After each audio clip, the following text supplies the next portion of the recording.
Hey there, it's November 13th, cycle 1, day 7. I'm back on chemotherapy and back from a long hiatus. I did a lot of stuff and got real sick, nothing life-threatening, in my little absence. And we'll talk about it eventually. But, I'm alive, which is, in my case, a lot more a lot less sarcastic than it would be in most people's cases. And I'm not going to make a promise because I can't keep it, but I'll do my best to have it that I check in absences, because I don't have a lot of viewers. I don't have a lot of followers, but I don't want you assuming I'm dead until that happens. Yeah, but said I'm back on chemotherapy, day 7. The way my chemotherapy works is on a 14-day cycle. On day 1, I go to the chemo suites. I go to the chemo center at the Royal Victoria Cancer Center in Barrie, Ontario.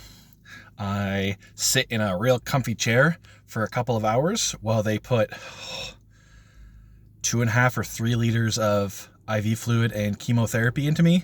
I go to the bathroom a lot, and then they slap a bottle on me that stays on for a couple days. And after they put that bottle on me, it's a race to get home. About 40 minutes of driving, before the side effects really start to set in. And normally it takes a couple hours, so it's not a huge risk. But coming back onto chemotherapy after 6 months, I didn't know how similar it was going to be. Fortunately, that part has not changed. A lot of other things have changed.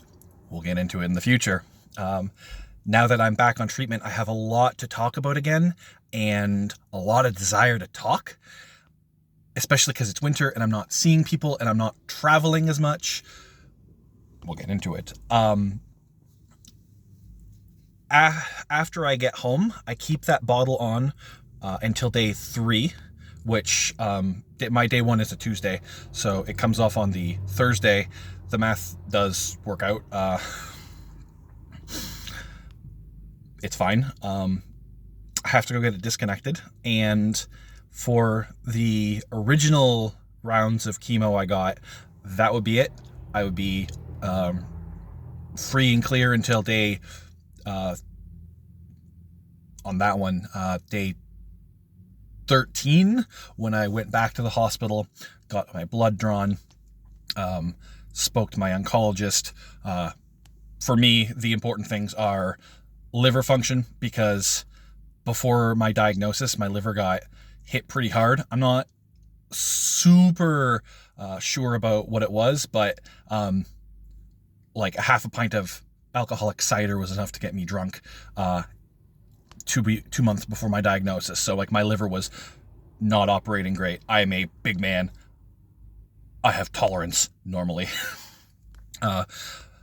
Got to worry about mainly, like, not right now because it's cycle 1. My immune system won't crash typically until cycle 4 or 5, but we keep track of a couple immune numbers, especially the neutrophil count. That is the one that is shared with me. And those were the 2 numbers that really mattered during my last time with chemo. There are a few more that matter now, for reasons that we're not sure of yet, but definitely I have made worse. My blood pressure is quite high, and my kidney function is not worrying. That's too strong of a word, but worth investigation.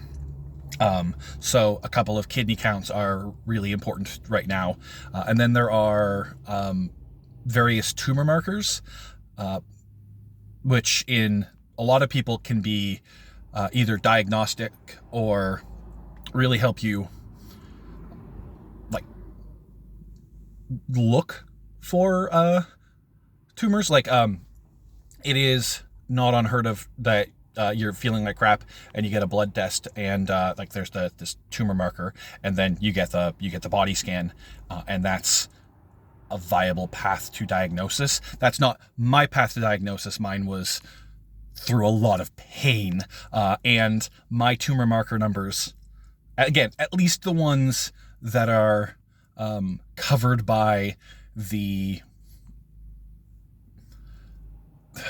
Ontario Health Insurance Plan, that covers me, a 36-year-old. The ones that I'm getting, they have not been particularly useful, but they're worth monitoring, because a change could indicate a mutation or a spread. And how do you phrase this? I'm not worried about spreads out of the abdomen, because that is just going to happen. That is how disease progresses. So I'm not worried about it, because worrying about inevitability is for the living, not the dying. But it is worth knowing, because it'll give me time, or indications of time remaining. But that's my life now. Right. So I said last time it was day 13, because my schedule is a little bit different. Day 14, I now go and see the oncologist. So I've got 8 days of no treatment from today, day 7, until Sunday, day 13. I can do whatever my little heart desires. And that's where I was in the summer, I guess. But that is not where I've been the last couple of months. So this is a real nice change. It's great. It is great to feel human again, and to do stuff, and to have crazy hair. It's almost certainly all gonna fall out, and you're gonna get to watch, because until it gets real bad, I think I'm just gonna let it happen and not trim it or try and hide it, because who am I trying to impress? Anyways, that's the update. This is much longer than I intended.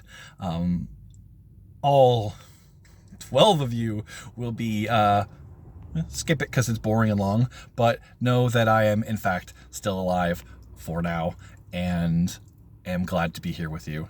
Have a great fucking day.